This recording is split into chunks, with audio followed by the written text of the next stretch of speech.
damos la bienvenida en el estudio de los desayunos de 24 horas a Sebastián Palacios, asambleísta de Suma. Buenos días, asambleísta. Bueno, quisiera hablar con usted del tema del nuevo Código de la Salud. Empecemos por un tema genérico, porque sé que a usted le interesa algunos puntos de él, y después si nos podemos concentrar en el tema del cannabis, que es el que más polémica ha generado. ¿Qué pasó? Suspendieron la sesión y ya no se pudo aprobar. Gracias, Janet, por la invitación. Un saludo a todas las personas que nos miran. Efectivamente, la semana pasada fuimos llamados al Pleno de la Asamblea para dar votación a un Código de la Salud que ha venido discutiéndose por muchos años. Sí, así es, y que finalmente iba a ser votado. Por alguna razón la sesión se canceló, finalmente no hubo la votación, así es que esperaríamos una nueva convocatoria para poder votar el Código de la Salud. ¿Usted propone cambiar el sistema de salud vigente? ¿Hacia qué? ¿De qué a qué? Así es, yo soy parte de la Comisión de Salud. Hemos estos 2 años en este periodo legislativo analizado el Código de la Salud y más allá de varios temas que han resultado polémicos dentro del Código, yo me he enfocado siempre en el sistema de salud, porque he dicho, el sistema es la columna vertebral del Código de la Salud. Sin un sistema que funcione, sin un sistema articulado, es muy complicado que podamos prestar servicios de calidad. El sistema de salud, lamentablemente, en la actualidad se encuentra centralizado en entregar funciones al Ministerio de Salud. ¿Por qué? El Ministerio de Salud es quien emite la política pública, el mismo ministerio es el que presta el servicio y el mismo ministerio, a través de sus agencias, es el que controla y regula. Es decir, es juez y parte. Y lo que se está haciendo en el Código de Salud actual es básicamente plasmando el sistema actual en vez de plantear un nuevo sistema completamente distinto en donde haya una entidad de control y regulación que sea completamente independiente. Ese ha sido mi pedido, por eso es que en la comisión, ya que no se quiso cambiar el texto, mi voto fue abstención y no ha habido ninguna mejora en el sentido del sistema. Sí tiene el código algunos temas positivos, pero el sistema todavía se encuentra enfocado en un sistema tal cual como el actual. ¿Qué destacaría usted de positivo en el actual sistema? En el actual Código de Salud hay varias cosas. Primero, el plantear un Consejo Nacional de Salud, lo que se llama el CONASA, que viene a ser una entidad conformada por distintos actores, en donde están incluso los gobiernos autónomos descentralizados. Dentro de este consejo se viene a analizar varias prácticas, el tema de las medicinas, que es muy complejo, lo del cuadro básico y demás. Hay también un enfoque mucho más amplio hacia enfermedades catastróficas como el cáncer, por ejemplo. Hay obligaciones importantes como la de colocar salas de lactancia en instituciones públicas y privadas para las mujeres.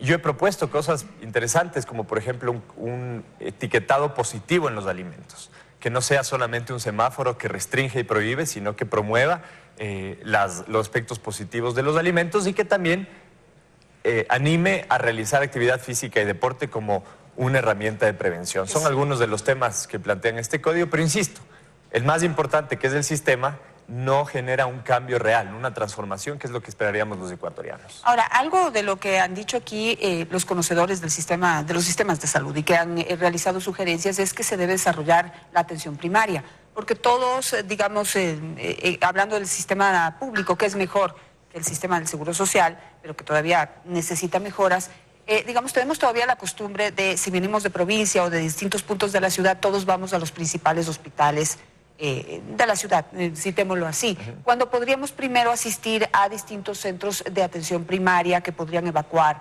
aquellas enfermedades, digamos, sencillas, por decirlas de alguna manera, para no tener que congestionar los hospitales. Ahí dicen que está la clave para poder aprovechar mucho mejor el presupuesto y la estructura del sistema de salud pública. ¿Allí dicen algo en el nuevo código? Sí, sin duda hay 2 enfoques interesantes dentro del código. El uno es a fortalecer esta atención primaria para evitar que los hospitales y los centros de salud de segundo y tercer nivel tengan demasiados usuarios. Pero por otro lado también cambiar el enfoque de la atención de salud. Estamos acostumbrados en nuestro país a que la atención siempre esté enfocada en construir grandes hospitales, en camas, en medicinas, es decir, curar personas enfermas.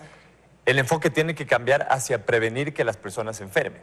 Entonces, de hecho, yo planteé que dentro del Código de la Salud haya un presupuesto específico para la prevención. Porque si preguntamos a las autoridades cuánto se está invirtiendo realmente en prevención, que por cierto, y entre paréntesis, no es una estrategia políticamente rentable. Construir hospitales sí es es políticamente rentable. No hay el dato exacto, no sabemos cuánto se está invirtiendo en prevención. Por lo tanto, a través del código yo planteaba, pongamos un presupuesto específico para que todas las unidades de salud, todo el sistema de salud y obviamente los servicios públicos tengan un presupuesto específico para prevención. Esto no se puso tal cual, lo que sí se dice es que deben asignar presupuesto a la prevención, pero no hay un porcentaje específico. Así es que todavía no tenemos conciencia. Realmente un país que previene es un país que tiene una mejor salud. Y le voy a dar un dato que nos dice que tampoco invertimos en salud y que tampoco nos importa la prevención en salud. Y es que en los últimos años, que es algo sobre lo que tiene que responder la ministra de Salud, la última, se ha incrementado el nivel de mortalidad materna y el nivel de mortalidad general. Y eso dice mucho sobre el sistema de salud de un país. Es un indicador letal para las autoridades que no han hecho lo correcto. Así que, pues si no trabajamos en prevención, realmente estamos perdidos. Así es, Janet. Y nada más para agregar algo, trabajar en prevención es trabajar, por ejemplo, en desarrollar actividades físicas y deportivas. Exactamente. Hay un estudio que dice que por cada $1 invertido en deporte, se ahorran $7 en salud. Entonces, incluso es mucho más barato para el Estado y produce una población más sana, niños alejados de las drogas. Hoy en día está creciendo mucho la obesidad en nuestro país. Es increíble, pero hay muchas personas que se mueren de hambre, pero también la obesidad está creciendo. Así es. Entonces, son enfermedades que son prevenibles y la estrategia tiene que ir sin duda hacia allá.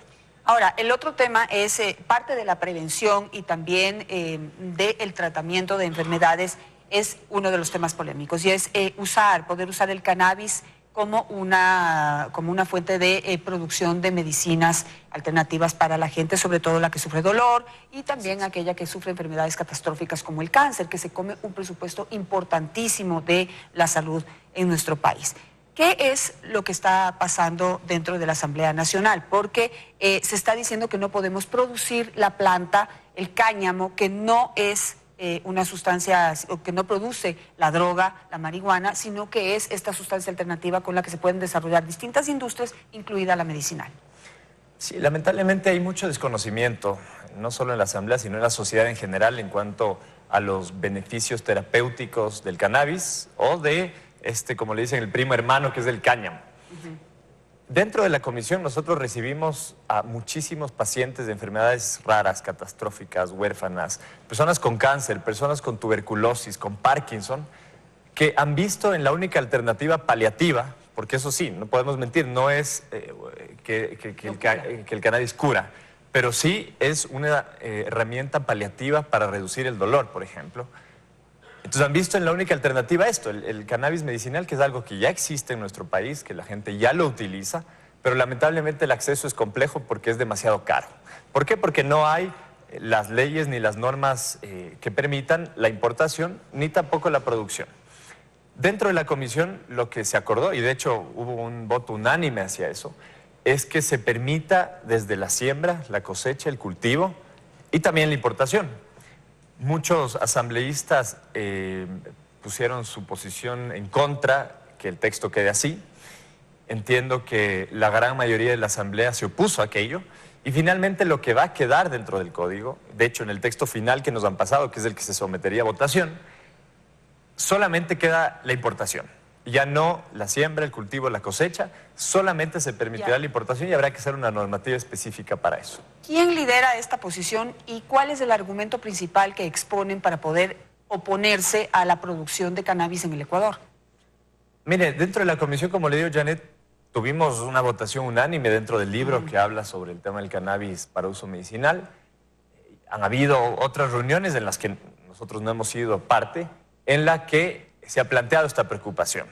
¿Qué preocupación existe? Que al abrir la posibilidad de una siembra, cultivo y cosecha, esto genere cultivos ilícitos. Es decir, que las personas empiecen a sembrar deliberadamente marihuana y que obviamente genere un nivel de drogadicción mucho más grave del que ya existe en nuestro país. Pero insisto, esto es por desconocimiento, porque claro, si es que uno ve cuál es el procedimiento para que se produzcan estos aceites de cannabis, que tienen por un lado THC y por otro lado CBD. El THC es la sustancia dañina, la que genera adicción. El cannabidol es el que es medicinal.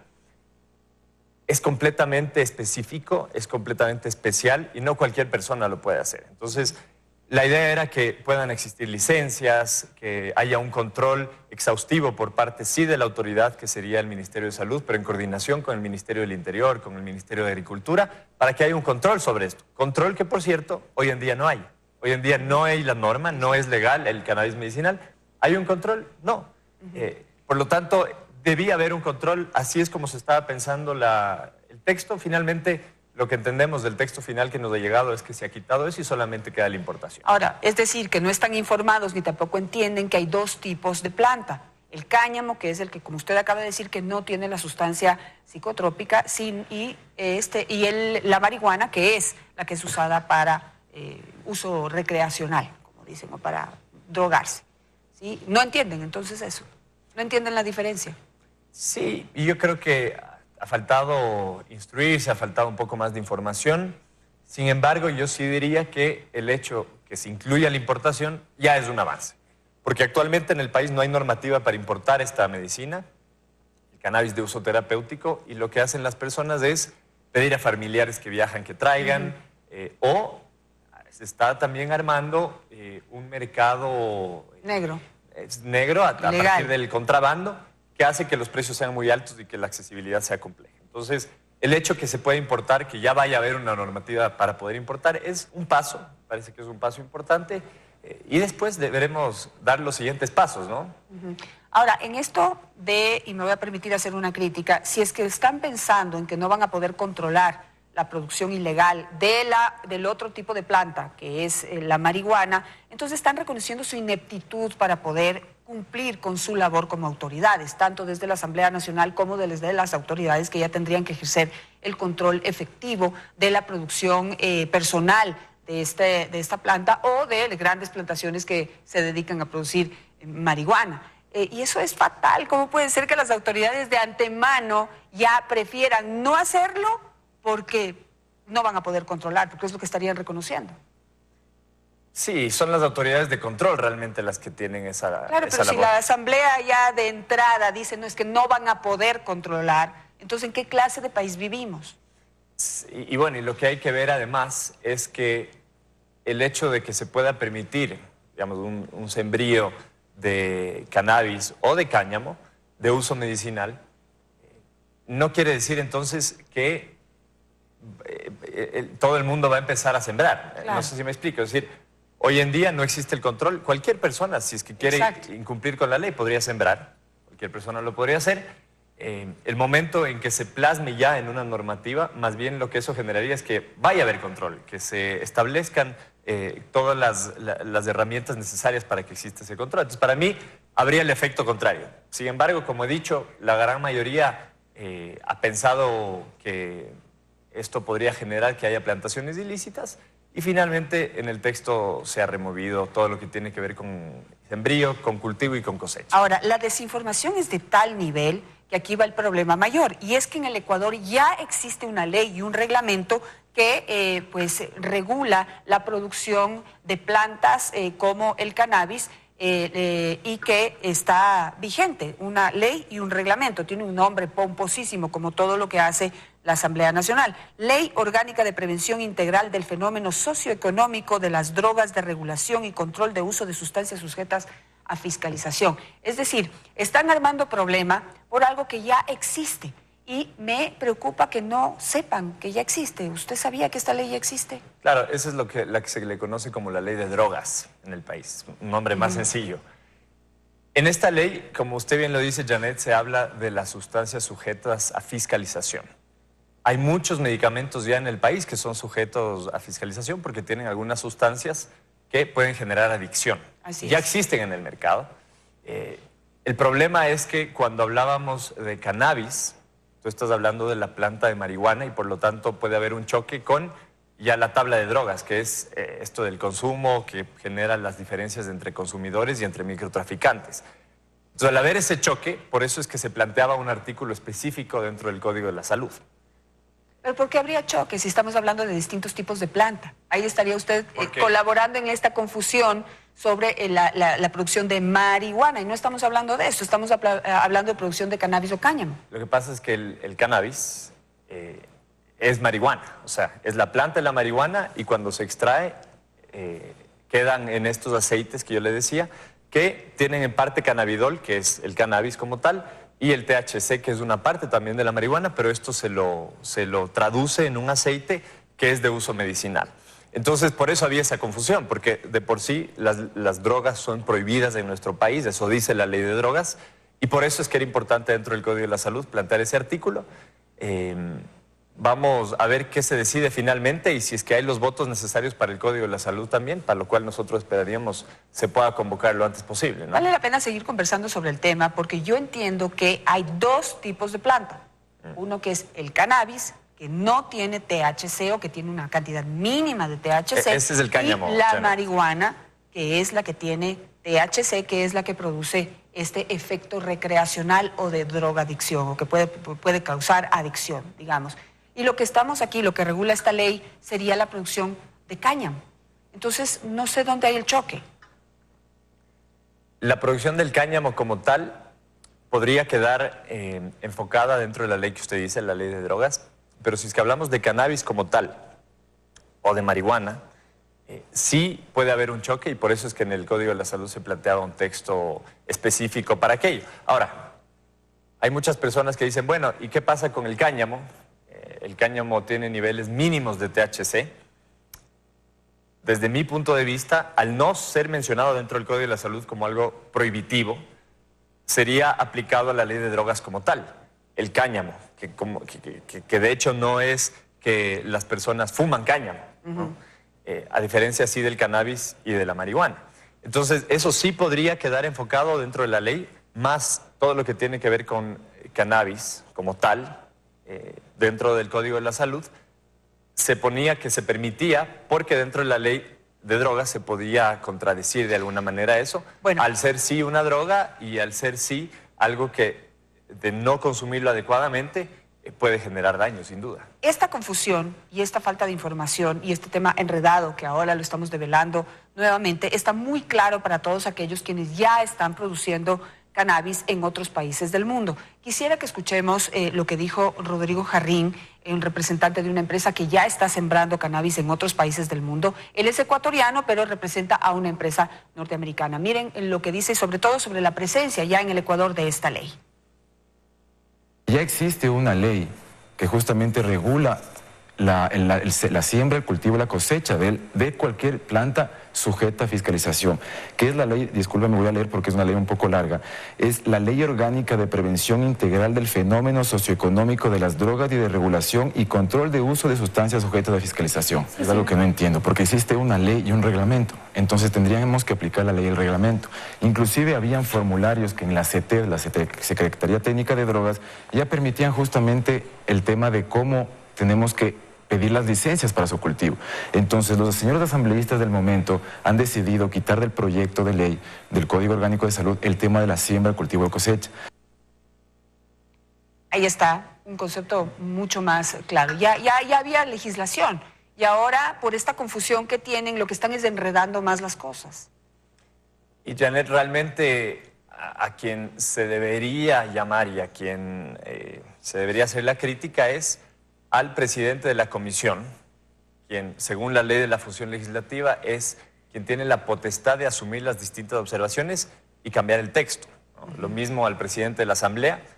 Yo soy un miembro más de la comisión, un miembro más de la Asamblea, y de hecho mi posición siempre ha sido positiva al respecto. Mi posición, al ver todos los pacientes que han vivido estas enfermedades y que han visto en la única medida paliativa el cannabis medicinal, yo siempre estuve de acuerdo con eso. Más bien, habría que ver estos asambleístas que no están de acuerdo y que han planteado ese cambio dentro del texto para ver qué es lo que les ha motivado a plantear aquello. Ahora, el punto de polémica es que se pueda producir aquí en el Ecuador. Y como ustedes escucharon al asambleísta Palacios, el temor que tienen es que aquí la gente se dedique a producir marihuana y nos volvamos, digamos, el problema del consumo de drogas se vuelva mucho más complicado de lo que ya está ahora. Pero miren la ironía. países como Colombia y como Perú, en donde sí han producido droga para, digamos, no solamente dañar a su propia sociedad, sino al resto del mundo, como cocaína y la misma marihuana, heroína, esos países que tienen ya ese riesgo ya regularon la producción de cannabis. Aquí está, por ejemplo, la ley en Perú, se llama reglamento, aquí está el reglamento de la ley número 30681, que regula el uso medicinal y terapéutico del cannabis y sus derivados. Es decir, en un país en donde sí se ha producido droga para el consumo, para la adicción, ya han superado ese tema y han podido regular la producción de cannabis dirigido al uso medicinal. Y aquí, que no hemos tenido ese problema, nos presentamos como una, digamos, como una sociedad que realmente es retrógrada, que no puede realmente avanzar. ¿Qué podemos responder hacia eso? Hay muchos países más. Chile, la gran mayoría de países en el mundo tienen ya permitido el uso del cannabis terapéutico. 32 países ya tienen regulado el tema de el cannabis medicinal, ya lo tienen. Y por eso, desde mi punto de vista, no era positivo quitarlo dentro de la norma. Insisto, vamos a ver cómo queda el texto. Y también sería importante, Janet, ver la forma en la que vamos a votar el Código de la Salud. Esto va a ser importante porque ahí también se va a ver cuál es la posición de cada uno de los asambleístas en cada uno de los temas divididos. Dentro de la comisión nosotros, recordemos, hicimos una votación por libros, que es lo más responsable, eso es lo coherente, eso es lo que debe suceder. Pero nos han dicho que ya en el Pleno va a haber una votación única. Esto es decir, por el código en general. Por el código en general. Esto sería terrible, sería muy grave, porque el código son más de 400 artículos. Trata de temas tan diversos. Hoy día estamos hablando de uno minúsculo en realidad dentro de todo lo que trata el Código de la Salud. E imaginémonos lo que sería hacer una votación única. Entonces, también pongámosle ojo a eso. Nosotros hemos planteado como movimiento una posición clara, y es que la votación tiene que hacerse por libros, por partes. Y obviamente, en lo que tiene que ver con el Sistema Nacional de Salud, que es de lo primero que conversamos, nuestra posición se mantendría a la posición que tuve yo dentro de la comisión. Y del resto del código, bueno, ya cada uno lo analizará. Pero también es importante eso para evidenciar cuál es la posición de cada uno de los asambleístas en cada uno de los temas que están planteando. Una votación general, digamos, es mucho más rápida y efectiva. Bueno, mucho más rápida, no sé qué tan efectiva, pero en cambio fomenta la irresponsabilidad y la ignorancia y la falta de conocimiento del resto de asambleístas, porque cuando tienen que votar artículo por artículo o libro por libro, tienen que realmente enterarse de lo que van a votar, y si votan, por ejemplo, contra la producción de cannabis en el Ecuador, entonces ya queda su nombre ahí pues escrito y develado sobre su posición, que tendrá que ser argumentada. Pero cuando votan en términos generales, entonces detrás de esa votación general se esconde también esta preferencia de mantenerse en la ignorancia antes que informarse y dar un voto mucho más responsable frente a una ley como esta. Simplemente para finalizar, decirles que el cannabis es una industria que se está desarrollando alrededor del mundo y que no solamente sirve para el tema medicinal, también puede desarrollarse la industria papelera, plástica, alimento, madera, y esto nosotros podríamos producir por nuestro clima maravilloso para venderle al resto del mundo. Ya hay déficit en Alemania y en Australia, dos de cientos de países que ya están consumiendo el cannabis, el cáñamo, para desarrollar todo tipo de industrias. Una industria que podría generar 250.000 millones de dólares en los próximos 5 a 10 años. Datitos nomás. Gracias, asambleísta. Muchas gracias, Janet. Y esa es una de las confusiones que hay dentro del código, así como se ha dicho que el código legaliza o permite el aborto, lo cual no es cierto. Sí. Que el Código de la Salud permite el cambio de sexo en niños y jóvenes, tampoco es cierto. Hay muchas distorsiones, mucha desinformación, y es importante estos espacios para poder aclarar. Esa desinformación viene de los mismos asambleístas y su ignorancia y su falta de conocimiento. De los que quieren desinformar. Y su irresponsabilidad al abordar leyes tan importantes para nuestro país y tan delicadas, con tanta reacción. Bueno, al regresar de corte nos acompañará Fidel Araujo, condenado a 3 años de prisión por el caso 30S. Junto a él hablaremos de la injerencia del gobierno de Rafael Correa en la justicia. Ya volvemos, no cambia de tema.